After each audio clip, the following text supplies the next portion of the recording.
This is Mike from Quincy. Hello, Mike. Hey, how are you doing? First off, so I guess we're going to see a few more saving by shavings.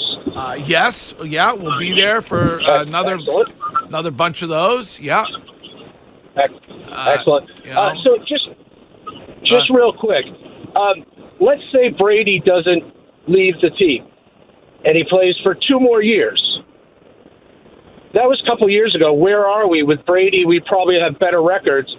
We don't drop into the top 15 to get Mac. Oh no! I know. But what I'm saying is, is Brian Hoyer the quarterback? Where are you today, Mike? At that point? Where are you today without those 2 good seasons? Well, things take time.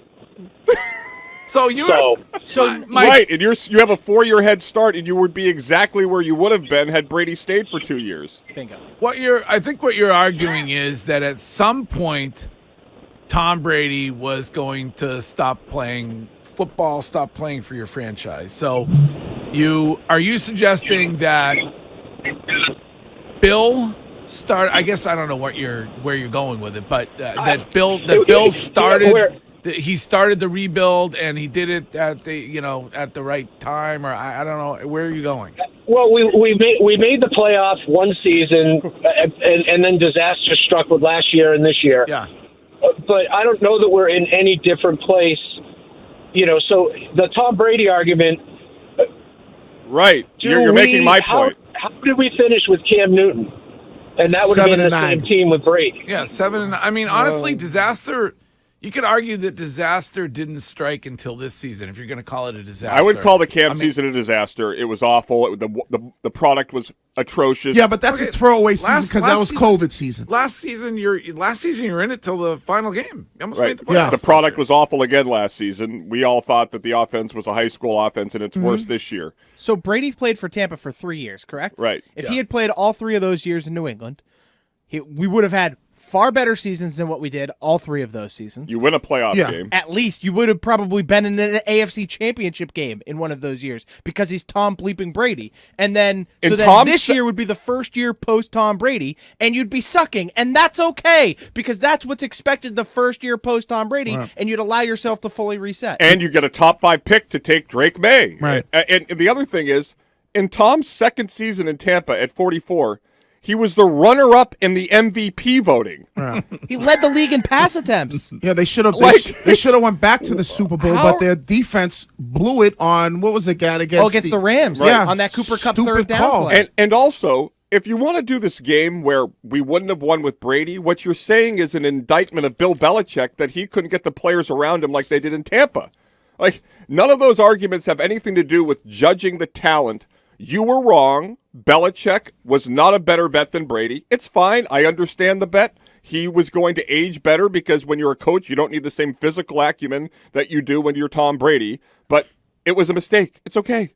We make mistakes. By the way, Shime, at Woolworths, you could buy guns and ammo and have lunch there at the lunch counter.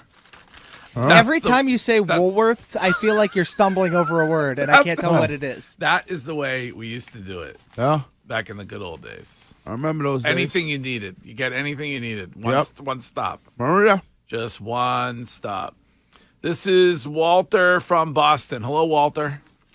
Hey, what's going on, guys? Wiggy, you need to stop the narrative. Every time I say about Bill being a GM, you always say the guys around him. Bill's the coach and the GM. Spielman said right on Curran's podcast that the coach and the GM have final say on every pick.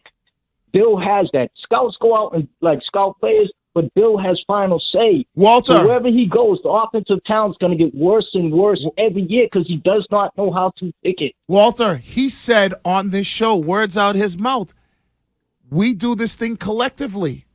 Yes, but he has final say. Well, no, I don't think he does. I think Robert has final say on certain guys. Robert has final say on free agency. Spielman's a GM. You know Spielman is. Ask Phil Perry and them. He said it himself. I know Rick Spielman is.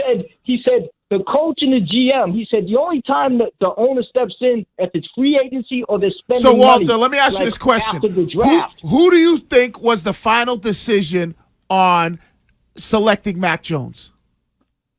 Bill or Robert? No, he might have been on that, but you think he's been the final decision to pick them three guys? No. I'm not. That's the single bit.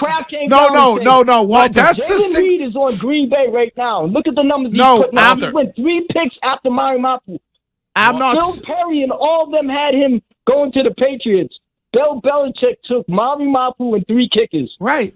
Listen, Walter, thanks for the call. You can argue that that's the single biggest cluster F that got you where you are right now. Right. Not a guard. Not that type of player. Robert Kraft skates on it all the time. Everybody thinks that Bill wanted Mac Jones. I think he's made it clear publicly that he didn't, by his lack of support for him in general. And I agree with Walter. Yeah, there were plenty of picks that Bill missed out on. But when you start to look at the most important pick that we're talking about, why your team is where it isn't because you passed on some wide receiver to get a guard. It is because the number 15th overall pick in that draft, you elected to take the quarterback in Mac Jones, who hasn't panned out. You know Bill better than anybody. You know I would assume that he wanted to try to find a way to trade up and get Micah Parsons. Of course. And I bet that Robert stepped in and said, Bill, we need a quarterback to replace Brady for the future. And just for the record, you believe that Bill Belichick said, Robert, please let me pay Tom, and Robert said no. Yeah, I believe that Bill was on board with. I believe that Bill was like, "Hey, I got no issues with us re-signing Tom Brady." No, 2 years, $50 million. Yes. Bill Belichick said, "I want to do it," and Robert Kraft said no. I bet you. I believe Bill was like, "Well, yeah." Wiggy says that only because Tom Brady said, "Go ask Mr. Kraft," but that could be either way. But that's because they negotiated together. What changed was Bill and Tom had a breaking point, and Robert Kraft sided with Bill. But no, I they fixed their breaking point. I think Bill still thought Tom had it in him. I think Kraft is the one that was like, I don't want to spend all this money because I don't know if he still has it in him. Exactly. So even though that they might have been butting heads, I still think that Bill could oversee that to be like, well, Tom's still the greatest of all time. And when Tom Brady was at the conference in San Francisco, the summer of 2019, when he was asked about his relationship with Bill Belichick, if he feels Bill Belichick values him, what did he say? I don't remember. I plead the fifth. Right. We know that Tom and Bill had issues, but they worked together fine. A lot of people. They didn't at the end. That's the whole. I mean, it's I can pick the stories for you. No. You keep. We know they had a rocky relationship. At the end, it was a breaking point, and Robert Kraft sided with Bill. No, at the end, there was a rocky relationship that they had that they fixed because it didn't get fixed. He went to Tampa. The whole issue was the Guerrero thing, and that ended up getting. They were able to squash that beef. They squashed that beef, and Bill was basically like, I got no issues with Tom as a football player. By the way, you notice how aroused Shime gets when I say squashed beef? I smell like beef. Oh. All right. Yeah, I mean, I don't know. If Robert Kraft is the one signing off on all these decisions, are you comfortable going forward without Bill Belichick having you don't have Bill Belichick any longer, so are you comfortable with him making all these decisions for your football team? That's a question you want Bill gone. You got to ask yourself that question.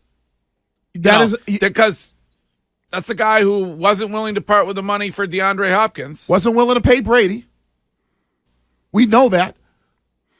So I look at this situation. Hopefully the next guy that comes in is willing to get Roberts in. Roberts willing to pay that. All right.